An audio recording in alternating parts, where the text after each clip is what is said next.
Quick little disclaimer though, this is 18th of July 2022. It is the worst heat wave the UK has ever seen. It is hot out there. It is even hotter in here. We're talking 30 plus degrees, which I know doesn't sound like much to you in the States, but we don't get air conditioning like you do, so it is hot, hot, hot. So if I die from heat exhaustion before this video is done, you'll know why.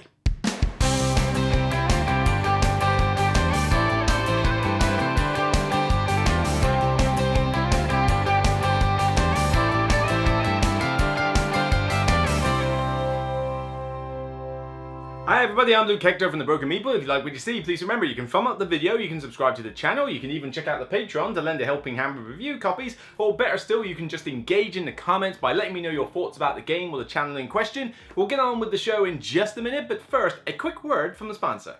As a fellow gamer, you'll understand this is unacceptable. The solution? Head down to my new sponsor, KIENDA.co.uk. KIENDA stocks many of the hot new releases as well as some old hidden gems. Free delivery on orders over £30, further discounts on bulk purchases, and even 5% of your spending refunded back to you as points to be used for further discounts down the line. If you use the referral link in the description below and sign up for a new account, you'll get 5% discount on your first order over £60. So let's make gaps in your collection a thing of the past. Get down to KIENDA and start saving today. Thank you for listening and enjoy the rest of the video. Get on with it. So on today's show we're talking about filler games. Now by fillers I'm talking 30 minutes max, and that's 30 minutes including a teach. So we're talking short, lightning fast games. Doesn't matter how small or big they are, they gotta be quick games. Lately, everything's all got to be a giant box with a ton of rules, 3 hours, tons of complexity to get anywhere near noticed at all these days. Why? What's wrong with a nice small game, you know, a nice tiny little box, you know, just nice and light that you can stick in your bag, you know, to go traveling and that. What is wrong with them? I mean, I've just come from ManaCon, a local convention, and trust me, I enjoyed my plays of Ark Nova and Endless Winter and stuff like that there. More on that in another podcast. But still, you know, it was nice to be able to pull out a filler every now and again to cleanse the palate, or just to enjoy something nice and light for 20-30 minutes. And I played a couple of other ones there I'd never played before. Yeah, they're a dime a dozen, and that's kind of half the point of this list, to try and narrow it down to 10. It was quite tricky, but I just enjoy a nice, light little game. They're charming, they're almost zen-like, they're relaxing in some cases. Not all of them are relaxing for sure, but I just like the idea that for every box of, say, Perseverance that you own, you could have a ton of little filler games just nestled in that kind of space, and you'd be set for a ton if it was your game collection. Honestly, filler games just don't get enough rap these days, and we're not seeing that many of them produced anymore. There's a couple of publishers who pretty much make their name doing filler games, and yeah, you'll be hearing about one of them on this list, spoiler alert, but yeah. I want more. I want more of these games. I want more nice, light little games where somebody can go, you know what? You clearly don't have 4 hours spare to play a game. How about 30 minutes? It's not a lot to ask, is it? What am I, psychic? So for number 10, we have got the most aptly named one, I would say. But it pretty much tells you exactly what it is, and that is Point Salad. Point Salad from AEG is a cool little filler game where you are literally playing a point salad with salad for points. Like I said, the clue is in the title. It basically is a case where you have these cards laid out and you are collecting them, and they're different vegetables, peppers, onions, cabbage and things like that. But what you also are doing is potentially drawing the reverse of the card, which is a scoring condition. 3 tomatoes is 8 points, every pepper is worth 3 points, but every carrot's worth -2.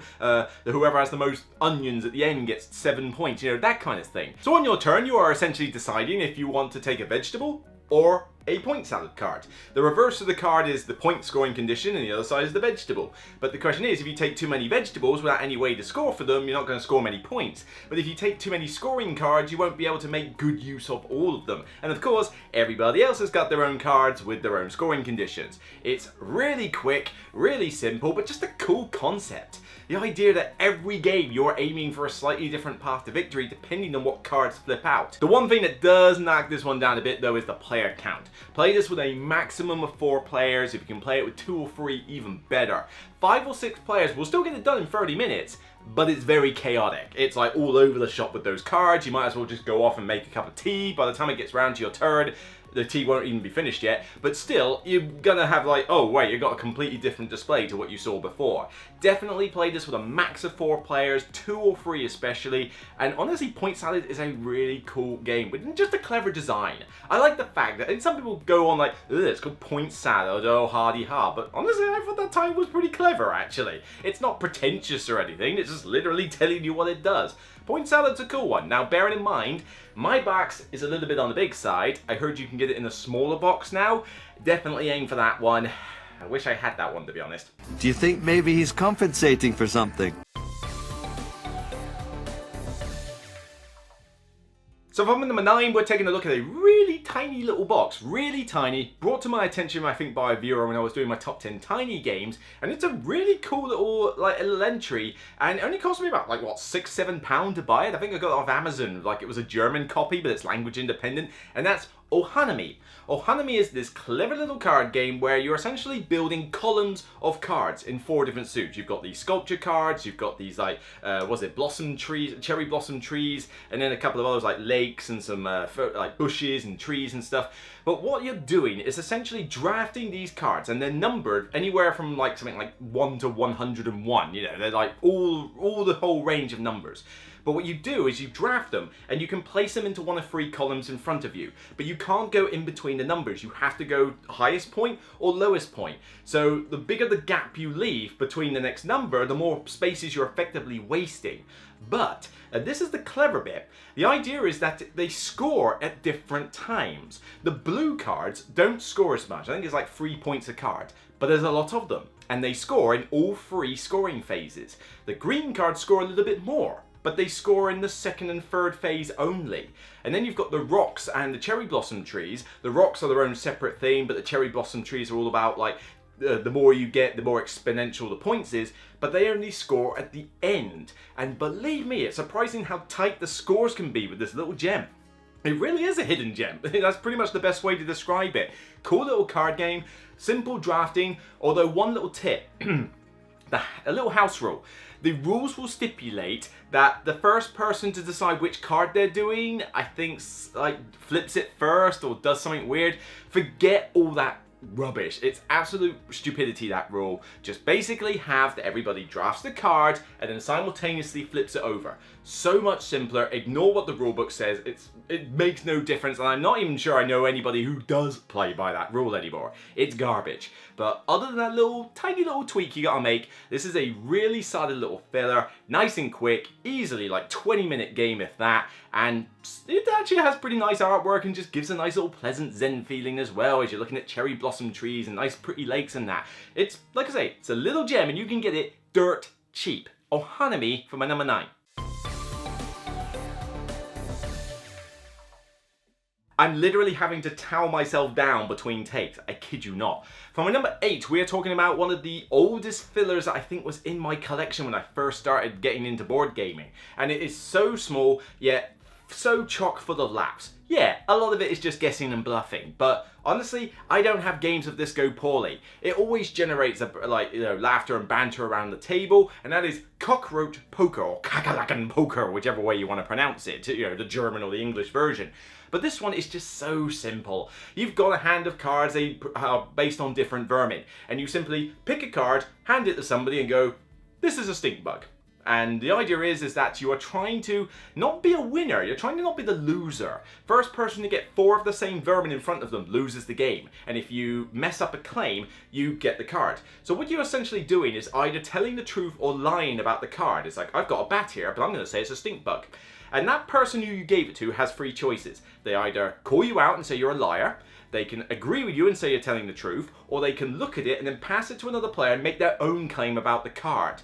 And as it passes around the table, you obviously run out of options, but then there's so many different claims, or maybe the same claim for the card, everybody is just sort of out to get everybody else with their bluffing. Super simple, but it's just so good because it's basically playing poker, like repeatedly, every 10 seconds or so.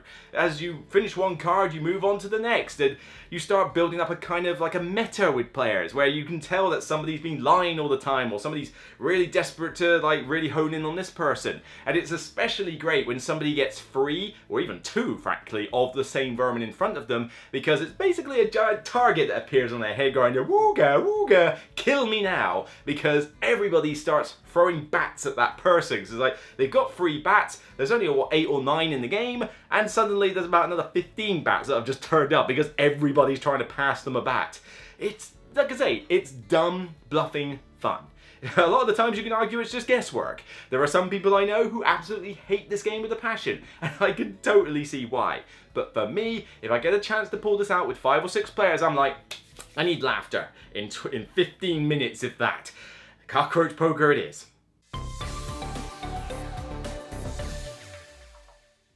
My number 7 you would actually believe would be higher on this list, but the amount of times I've defended it to the hilt, saying that this game is not dead, this doesn't replace this game is basically this mixed with this, but this one is better. Yeah, of course, I'm talking about Splendor. You suck! Get a job! What's wrong with Splendor? Splendor is a really cool filler length game. 4 players, I can have this game taught, done and dusted in 30 minutes. I mean, with an AP player, maybe it'll take it over 30 minutes, but seriously, most of the time I get this done in 30 minutes with 4 players, less so with 2, and it's just super simple. The bare bones engine builder game of here's some cards, get some gems, buy the cards. Cards get you more gems, use that to buy better cards, and then eventually get to 15 points. Get a few nobles if you can, for even more points. Super simple. Looks great, granted, the box is way too big, it stores air, but other than that, it's still really good. It's probably, I think, my mum's favourite game. My dad enjoys it as well. I can play it with my parents, no problem. Granted, I win 90% of the time I play it with them, but still, we can enjoy it and they get it. They may not necessarily understand some of the tactical nuances with it, but, you know, they can still play it and have a good time.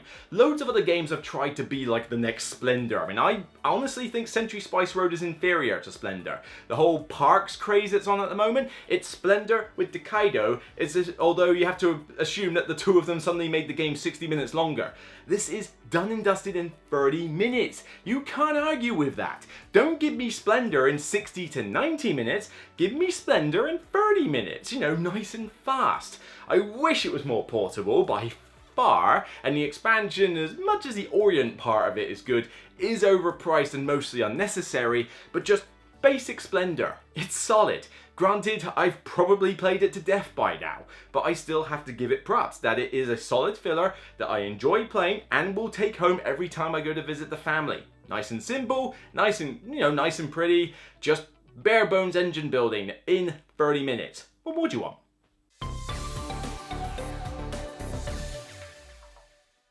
Okay, now remember what I said about a really aptly named game with point salad? Well, here's one of the dumbest names on this list. Yes, this one almost shot itself in the foot with the naming it did, and that is Abyss: Conspiracy. Or is it? No, it's a conspiracy and Abyss universe. Cool Whip. Cool Whip. Whatever. Like I said, it's a dumb name, but it is a cool filler game. This is not a sequel or an expansion to Abyss. It pretty much is its own abstracted card game with the Abyss artwork.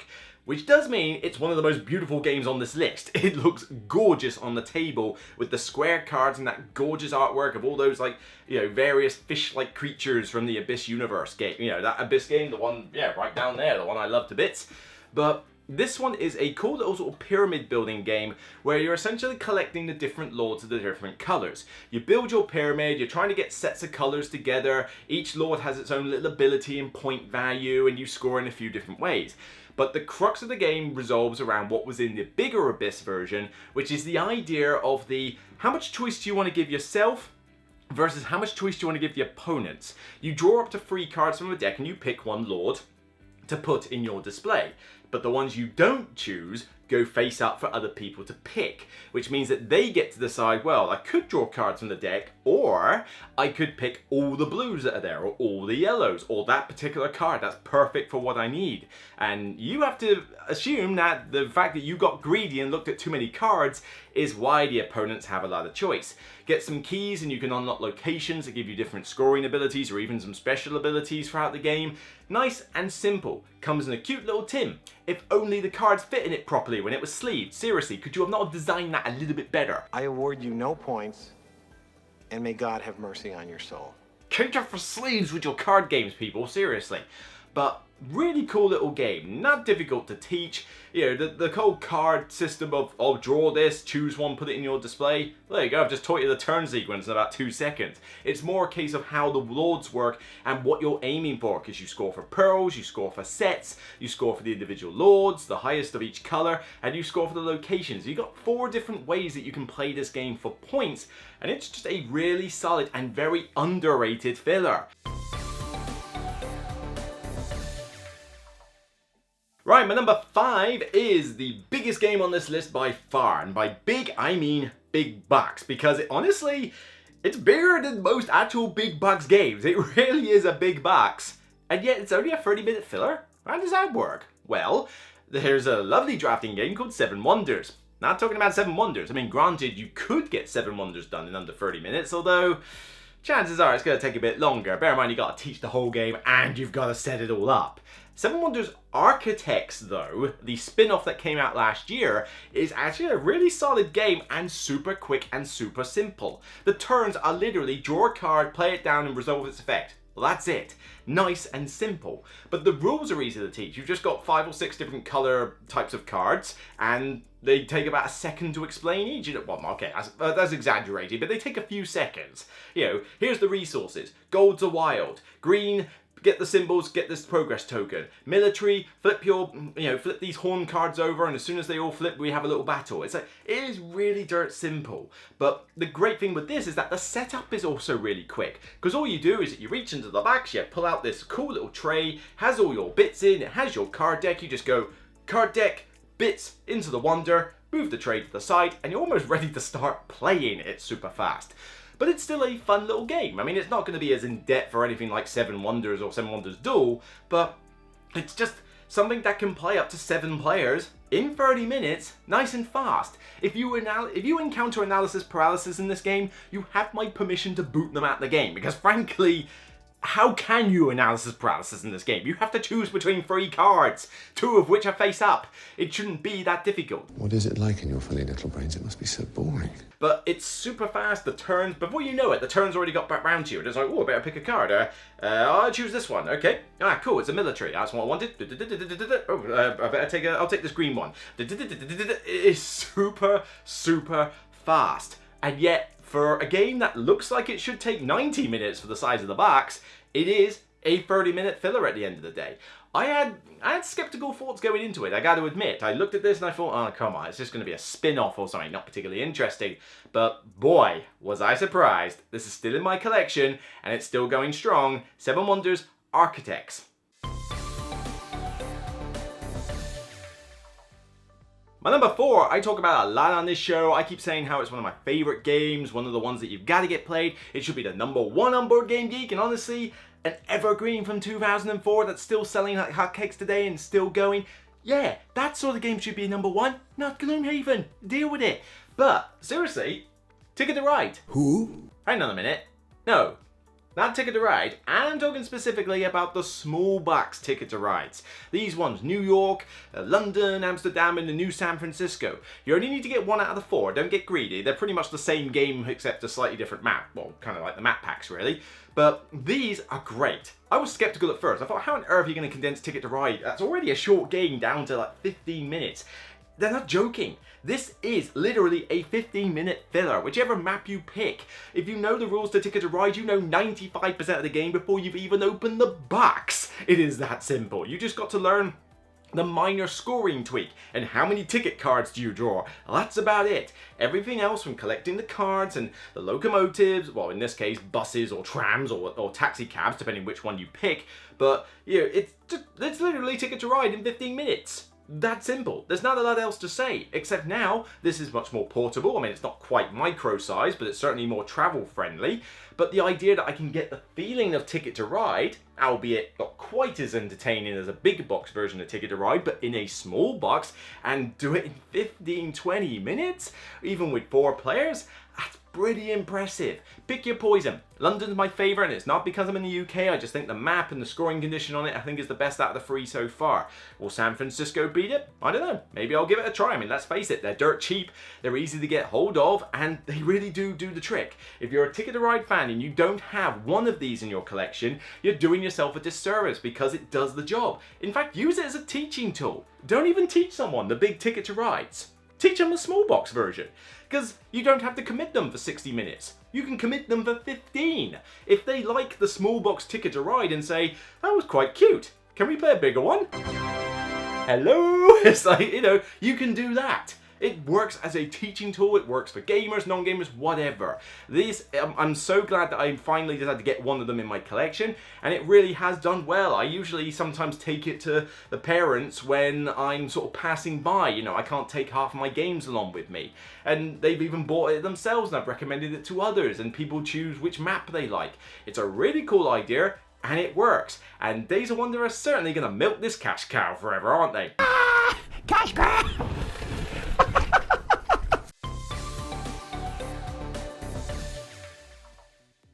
My number 3 is a recent game that I actually reviewed. Yeah, and this one I had no idea what it was when I first found it. It's like, what's this game? Looks cool. Small box. Pretty. Polyominoes, eh? Haven't we seen about 1 million of these right now? But fine, I'll take a look at it, but I've never heard of it. It's probably going to be pretty lackluster, but maybe it's cute. We shall see. How dare you! Open his head! Boy, was I so wrong. Alice's Garden is one of the best fillers that you can get, especially if you're into polyomino games.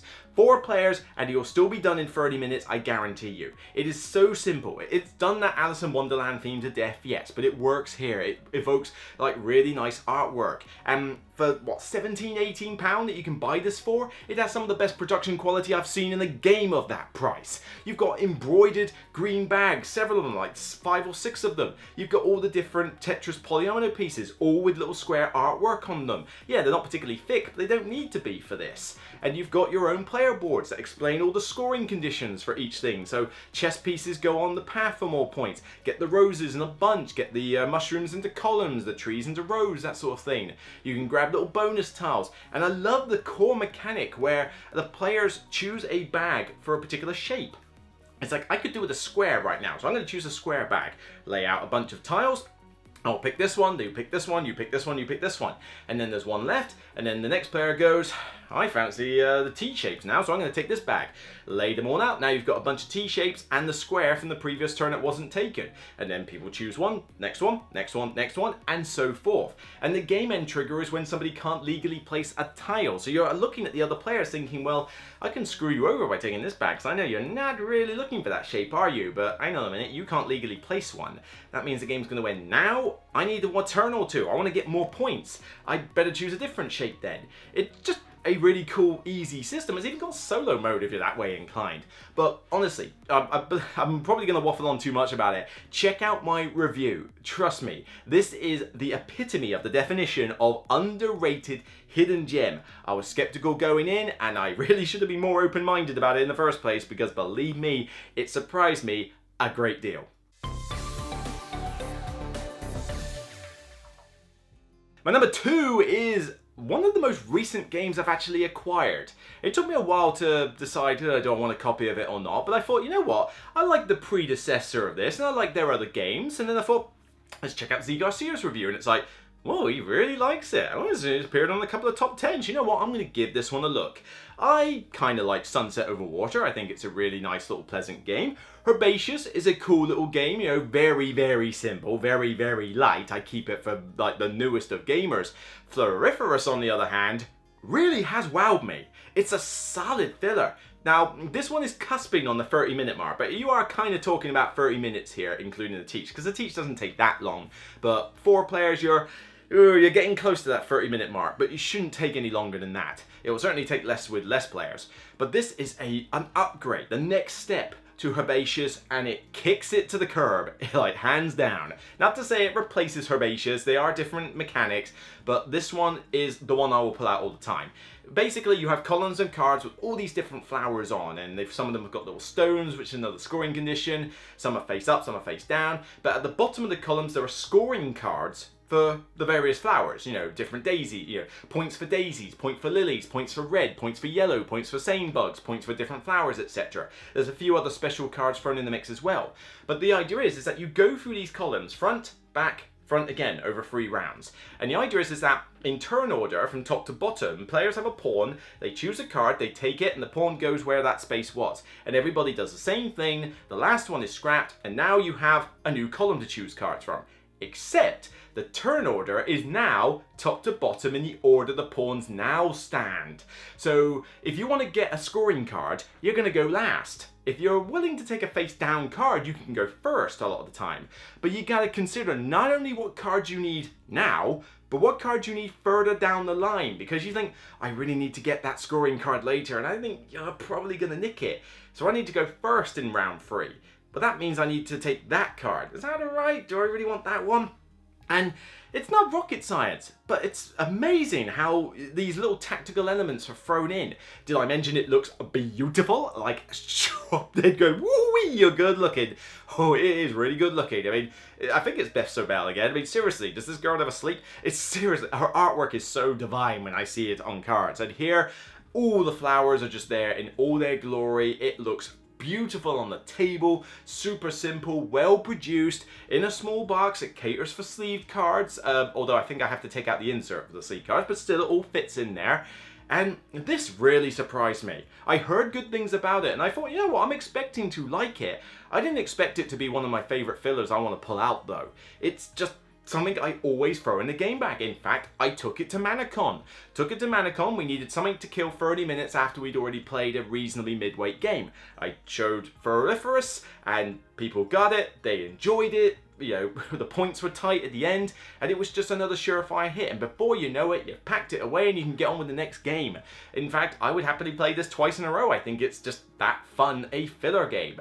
Seriously, if you're looking at pencil first games, their games are really, you know, they're really doing it for me in terms of being cool, interesting fillers. I mean, Sunset Over Water is a good game, Herbaceous is a good game, Furiferous is a great game. I'd quite like to try some of their other stuff. That Skulk Hollow one I've heard good things about. I don't often get 2 players to the table, which is why I've never really tried it, but I'd like to try it now. And if Pencil First say they're going to put out another filler game, I'm interested. You have my curiosity, but now you have my attention.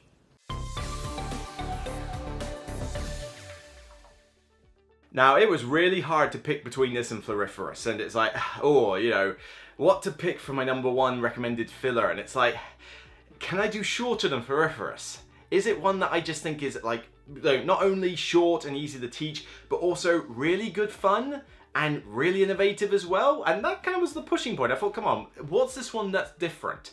And yeah, I'm into trick-taking games a lot at the moment, and you can't deny for what can be played in anything from 2 minutes to 10 minutes if you want to just do a single scenario, or just play it repeatedly for as many scenarios as you can fit in the time, the crew is fantastic. It's a great design. The idea of like having the limited communication with trick-taking. At first I thought, oh, this is gonna suck, because I hate the game, I hate the mind, and I thought, here we go again, except now we're doing it with trick-taking. How on earth is this supposed to work? Well, I better shut up the next time I think that, because the crew is great. I had the space version. I've sold it now so I could get the deep sea version, which is better. I mean, they're pretty much the same game, except I think the scenario rules are better in deep sea. So if you want my recommendation, get that one, the newest one. But yeah, even if you just get the other one second hand, it's still a fantastic game. The idea that the players have to win certain cards in the suits at different times, or whatever the scenario permits, and there's like 50 different scenarios. I'm sure there's probably some more fan-made ones out there. But the idea that you have your hand of cards, and somebody will play like the 6 pink, and you gotta think, why did they play that? Do they think that I have the 5 pink that I need to win? In which so, why did they play that? They know I can't win it. Perhaps they don't. Perhaps I should use my limited token to let them know that 5 is my highest pink. Can I play a different card now? And then you play a card and then the other player's got to get inside your heads. It's cooperative play, cooperative trick-taking with limited communication. the weirdest concept ever, and yet it works sublime. It's definitely a game you want to pick up if you're a trick-taking fan, even if you're a co-op fan, give this one a try. Granted, it does take people maybe a couple of games to get used to the whole concept of getting in people's heads and the tactical nuances of why somebody would play a card or give me this piece of information. It's not something you're going to pick up instantly, but let's face it, the game is over and done in about 5 minutes per scenario, maybe 10 minutes max for a longer, more involved one. So take the time. I mean, in the space of 30 minutes, you could play at least 5 games of this and teach the game before you need to worry about that sort of thing. It really is a brilliant filler game. Not for everybody. There are some people who can't stand it, and I can kind of understand why. You know, if you're not a trick-taking fan or you don't like the limited communication thing, perhaps it's not for you. But I'm definitely riding this ticket to ride train, I was about to say. No, I'm definitely riding this trick-taking train right now. Cool, try saying that fast when you're hot or drunk. But it's just such a cool filler. Really enjoy it. It was definitely this or Floriferous, because I must admit, Floriferous is really singing to me right now. But honestly, yeah, the crew, I mean, if I didn't put the crew on this top 10, I'm pretty certain the comments would have roasted me alive, you know, because there's got to be a lot of fans for this. But yeah, the crew, definitely #1.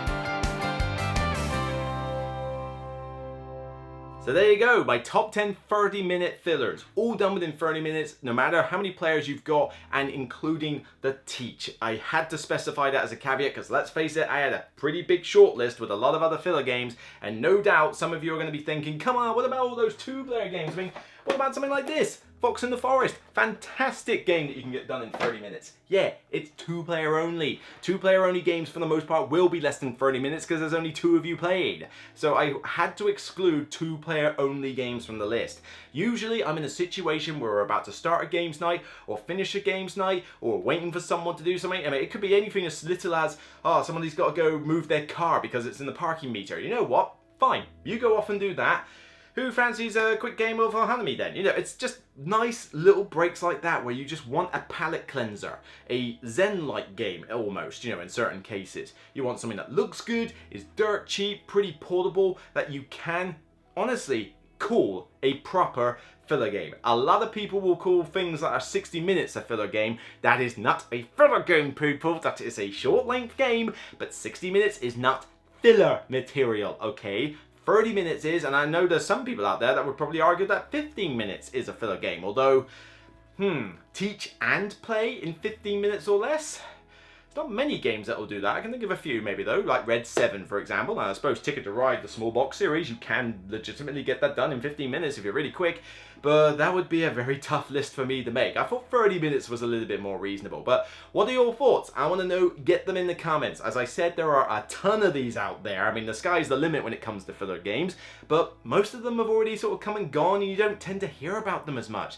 They never get anywhere near as much buzz as other games, and I want that to change because I love small filler games. They're cute, they're charming, and they get the job done without taking up my entire evening. And when I'm kind of like a variety is a spice of life person. You know, the longer and sort of bigger a game is, the more it's got to work to entertain me for that like 3-hour period. And of course, all I'm doing is playing the one game during that time. It's much more interesting for me personally to say, right, in the 3 hours I played this, and then this, and then this, and then this, and then this, and then this, all that variety, all those different games. I mean, in 3 hours, I mean, I can play a Ticket to Ride game, a trick-taking game, a co-op game, a small little card game, I can play Splendor, I can play a polyomino game, I can play a couple of little party games, bluffing.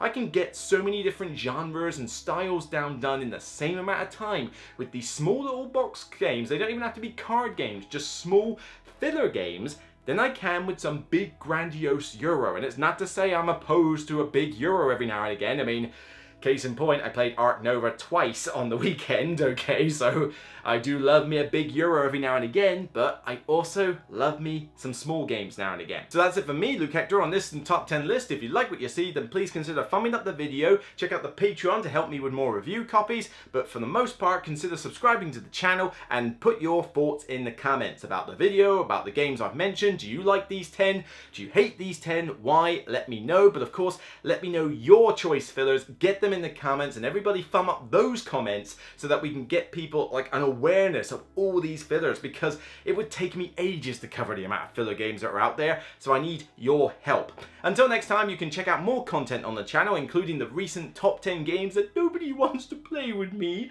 that I did a couple of weeks ago. And also, when I talked about Alice Garden, I mentioned another review. You can go check out that review following the link. Take care, and remember, as always, regardless of how long the game is, at the end of the day, it's only a game. Bye for now.